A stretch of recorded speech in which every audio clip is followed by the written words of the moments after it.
2024 na mga ka-thumbs up. And itong motor na to, na si Pistol, yung ADV 160 natin, 1 year na rin to sa atin. So ano nga ba yung mga nabago dito? Ano nga ba yung mga napalitan na dito? Kumusta nga ba yung performance niya after a year? Ganun pa rin ba siya kalikse sa kalsada? Malakas pa rin ba siya? Okay pa rin ba siya? And ang pinakamahalagang tanong dito is, ngayong taong 2024, sulit pa nga rin ba ang Honda ADV 160 after a year? Or meron ng ibang mga motor na kaya ng tapatan o lagpasan ang performance ng ADV 160. Malalaman natin yan dito sa episode na to. What's up sa inyo mga ka-thumbs up?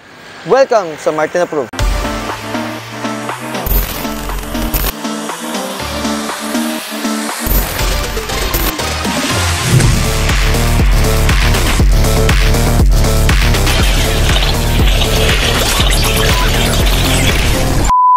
So kung bago ka lang dito sa channel natin, please hit that subscribe and bell notification icon para manatili kang updated sa mga videos na ina-upload natin kagaya nitong mga motorcycle reviews, motovlog, tech reviews at marami pang iba. And binabati ko nga lang pala sila Sir G. Cruz, sila Lloyd and si Sean, no? Shout out sa inyo, no? Lagi nanonood sa atin yan yung mga ka-thumbs up natin. Syempre, custom merch, thank you para sa sticker and sa Good Car Habits, no? Pa-car wash na kayo doon, sobrang ganda ng service nila. And yun lang.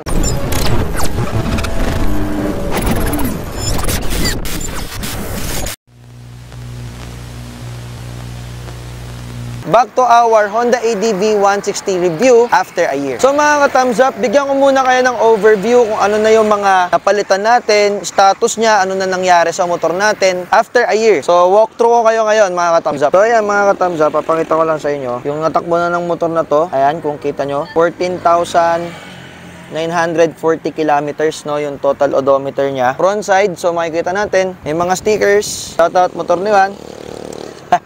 Brother, syempre member din tayo ng Honda ADV 160 Nation RT, no? So, shout out. Hindi ko na masyadong di-discuss yung specs ng ating ADV 160, no? So, marami naman ng reviews na naglipa na nung nirelease tong motor na to. Pero basically, ito ay 157cc na engine na liquid-cooled. 4 valves na siya, kaya mas malakas. And ang nagustuhan ko dito, kaya ako ito nabili, kasi yung 150, hindi ko masyadong abot. Medyo mataas yung upuan niya, no? Pero ito, 780mm lang yung upuan niya, kaya mas okay sa akin itong ADV 160 compared do sa ADV 150. Syempre, doon na rin sa power delivery niya kasi nga naka 4 valves na. Pagdating naman sa mga accessories, wala naman tayong masyadong pinaglalagay na accessories dito sa ating motor. Maliban syempre sa top box from SEC. So, ito ay binili natin sa One Moto Box. So, shout out sa One Moto Box and One Moto Ab. So, murang-mura lang sa kanila to. At ang maganda dito sa SEC Kryptonite, mukha siyang alloy sa malayo, pero ito po ay hard plastic po yan. Siyempre, kung may top box na tayo, meron din tayong bracket from Rock M. So, ever since naman na nagmotor ako, talagang Rock M bracket ang gamit ko eh. Para sa akin, trusted ko na tong Rock M. Yan yung accessories natin dito sa likod. Ang nilagay lang naman natin dito sa harap ay, siyempre, phone holder. Meron ito sa Lazada and Shopee, 800 pesos. Tapos yung dampener, nilagyan ko siya ng dampener. Kung nakikita nyo to mga ka-thumbs up, yun yung dampener niya. Para kung ano yung vibration ng motor, kinokontra ng dampener niya. Kaya mga ka-thumbs up, mas preferred ko to kaysa dun sa mga clamp type na phone holder na bakal, no? Though mas matibay naman yon at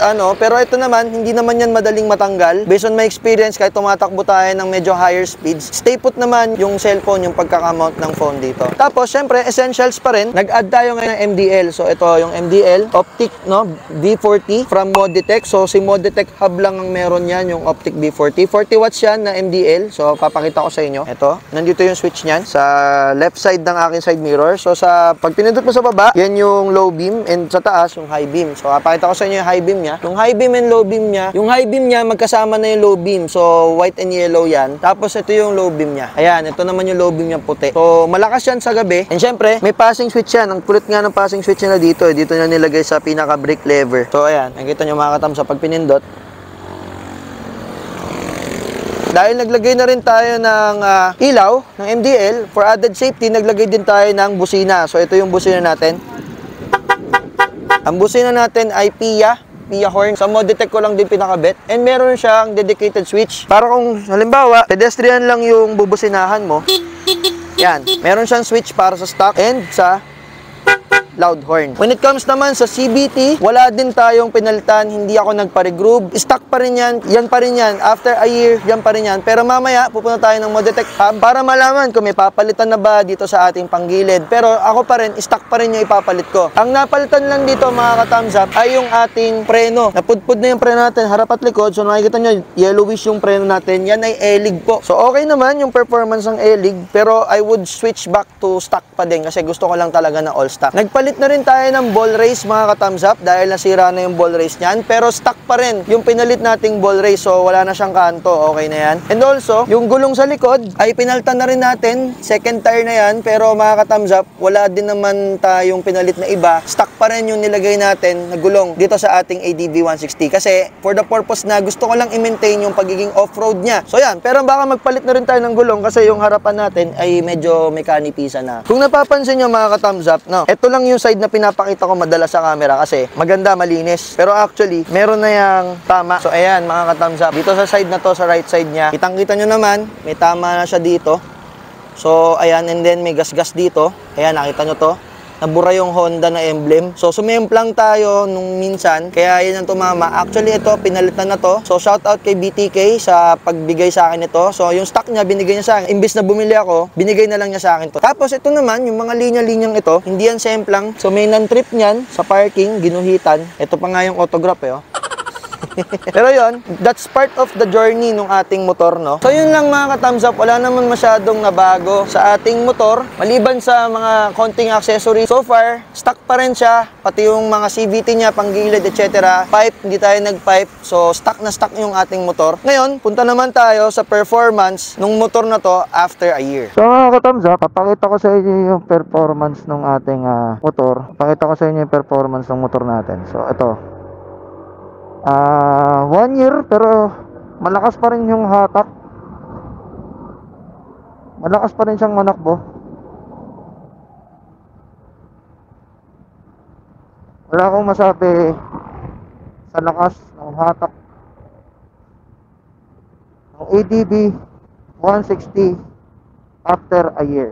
So ayan, hindi siya nambibitin mga ka-thumbs up. So, okay pa rin naman. So far, sa performance ng makina ng motor na to, dahil nga pinanatili natin stock lahat. Ang panggilid, wala tayong inad, di tayo nag-pipe, wala naman nagbago. Hindi rin naman siya na bumagal, mga ka-thumbs up. Alaga din sa langis. Wala naman talagang pinagbago yung performance niya. Malakas pa rin yung hatak niya. Kung paano ko siya nabili, ganun pa din. Tapos, ang maganda dito, pag pinalilinis ko to, gumaganda pa yung hatak nitong motor na to pag pinapa-change oil natin. So, yan mga ka-thumbs up. So, ito, ang isa pa pala nating na-experience sa shock ng ADV 160 after a year, ito na yung estado ng shock natin. Malambot na. Ayan, so kailangan na nating ipa-repack or pa-rebuild yung shock natin sa likod. Pero sa harap naman, wala naman masyadong konting pagbabago, pero medyo may tagtag na rin mga ka-thumbs up. So ayan mga ka-thumbs up, papunta tayo ngayon sa Modetech Hub, no, para ipatingin, ipa-check yung ating motor kung meron na bang mga palitin. Maintenance na rin mga ka-thumbs up, syempre palit gear oil, engine oil, and then papalinis natin yung CVT natin, pabubuksan natin para malaman natin mga ka-thumbs up kung may palitin na ba sa flyball, sa belt, sa clutch lining, clutch spring, center spring, at marami pa iba. Air filter, yun, yung pa pala mga ka-thumbs up kung palitin na ba.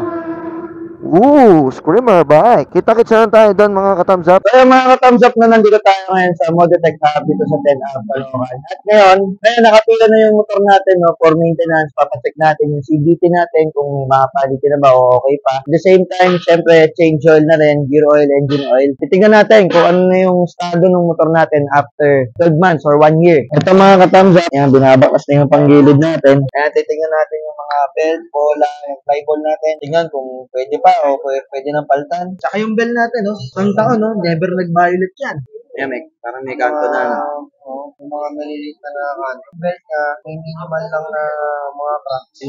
Pero pwede pa. Pwede pa siya, pero as advice, palitan na natin. Mga ka-thumbs up, 15,000 odometer, papalitan na ng belt. So, may mga minimal cracks. So, sabi ni Boss Ice, pwede pa kung dito lang, pero kung maglo-long ride ka, palitan nyo ng belt. So, dito sa Moditech, kompleto sila ng Honda genuine parts. No, kung gusto niyo ng stock lang talaga, dito na kayo pumunta, hindi na kayo pipila, hindi na kayo order, hindi na kayo maghihintay ng matagal na waiting time. Readily available yung mga stock na parts, ultimo pairings, nandito lahat sa Moditech Hub, sa 10 Hub. So, yun. Ano pa papalitan natin? Sa torque drive, yung lining spring. So, yun, mga ka-thumbs up. Take note, 15,000 odometer or kilometers, 1 year and 2 months. Ang papalitan lang yung belt and yung flyball. Masasabi ko yung Honda, medyo matibay-tibay yung mga parts nila, no, compared sa ibang motor. So ayun, ini-invite ko kayo dito sa Moditech Hub kung ang motor niyo ay Honda o kahit ano pa yan, kahit Yamaha. Kayang-kaya natin yan dito sa Moditech Hub. Kung kailangan niyo ng mga Honda genuine parts, meron tayo dito, and of course, all around tayo sa services. Lahat ino-offer na. Again, visit lang kayo, located kami sa 10th Avenue, Caloocan. Amazable naman tayo, Moditech. Thank you. Thank you. Josh.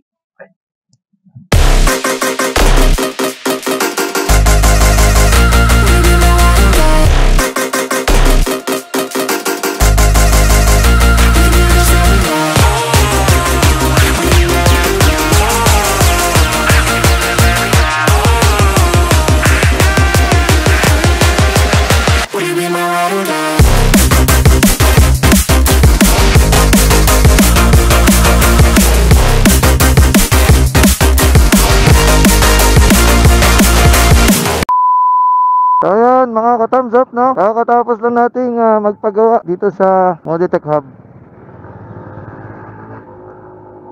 At ayan, no? Medyo sliding pa nga yung belt kasi nga bagong lapat pa lang bagong palit. Sabi ni Boss Ice, may sliding pa yan. Pero okay lang. So parang masasabi ko, una, bumili ako kasi ang ganda ng pyesa ng Honda. Hindi sila madaling magkaroon ng, kumbaga, lahat naman ng bagay, di ba, may wear and tear. Pero si Honda, hindi siya madaling maluma, no? Hindi madaling magkaroon ng problema yung mga pyesa niya. Matibay yung pagkaka-engineer ng bawat pyesa ng Honda. Wala naman masyadong pinalta na pyesa maliban dun sa ating flyball belt, tapos yung ating slider piece para sa pulley, and then nagpa-flashing na tayo ng coolant, syempre kasi 1 year na. Tapos syempre change oil and gear oil, yun lang. Masabi kong quality talaga yung pyesa ng Honda. Shoutout nga pala sa Moditech Hub dito sa 10th Ave, Caloocan. So sobrang galing nilang gumawa. Kabisado na kasi nila yung ADV kasi halos nakita nyo naman, puro ADV naman din talaga yung ginagawa nila. Kadalasan 150 and 160 yon. Masabi kong approve yung shop, no, kasi dekalidad yung gawa, malinis gumawa, maayos, at alam nila yung ginagawa nga nila. Lalo na kung may mga babaklasing pyesa like yung mga fairings. Syempre mahirap mabasagan ng fairings